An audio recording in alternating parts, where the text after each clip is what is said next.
હે guys good morning welcome back to my new vlog. તો આજના વ્લોગમાં તમારું બધાનું સ્વાગત છે. તો આજે ગાઈસ આપણે સવારમાં આવી ગયા છીએ. સવારમાં તો નહીં પણ 10:30 થઈ ગયા ગાઈસ. તો 10:30 હું આવી ગયો છું શિવગંગા માર્બલ એનાસન. તો ગાઈસ જો અહીંયા લખ્યું છે શિવગંગા માર્બલ એનાસન.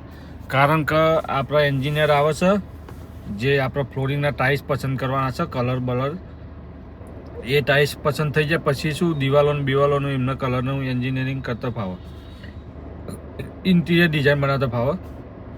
એટલે પહેલાં ફ્લોરિંગ પસંદ કરી લઈએ, પછી ઇન્ટિરિયરનું કામની એ લોકો આગળ અપડેટ લે કે ભાઈ કલર કઈ રીતે મેચ લેવા, શું લેવું, ફર્નિચરના કલર, વોલના કલર, પડદાના કલર.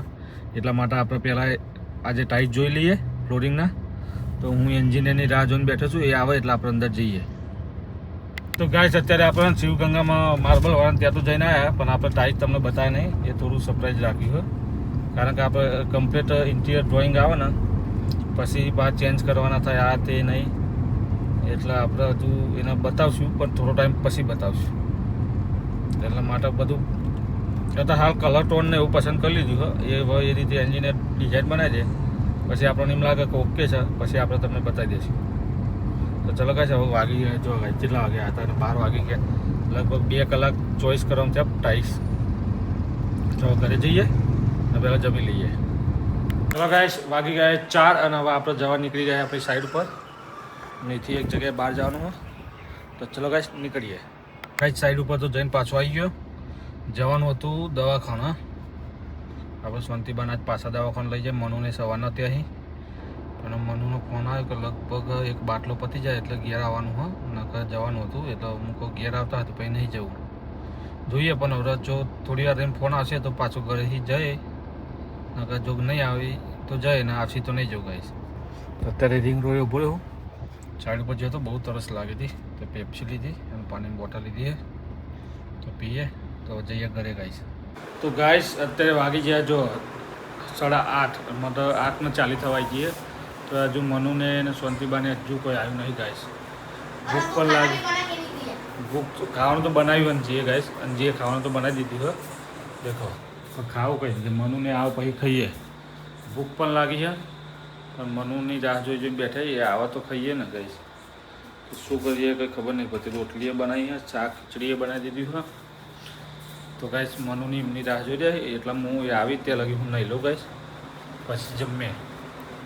કારણ સંદીપભાઈ તો ખાવા બેસી જાય કંટાળી 9 વાગે, છેલ્લા 9 વાગી જાય પણ કંટાળી ખાવા બેસી જાય ગાઈસ. મનુ હજુ આવી નહીં, જુઓ 9:70 થઈ ગઈ. ભૂખ લાગી હતી એ મેં કીધું કે તમે ખાઈ લો પછી હું ખાઉં. ગાઈસ વાગી ગયા છે 11 રાતના અને બી હાલ જ અમારે જમવાનું પતી ગયું. મનુ આવી ગઈ 10:30ની આજુબાજુ નહીં. તો ગાઈસ તરત જ મનુ જમીને અમે બધા જમી લીધી બેને જઈને. ચાલુ બધા ક્યારનું જમી લીધું. તો હવે બે જમીન મનુ એનું કામ કરે ખાટલા પથરવાનું. તો ગાઈસ હા મનુ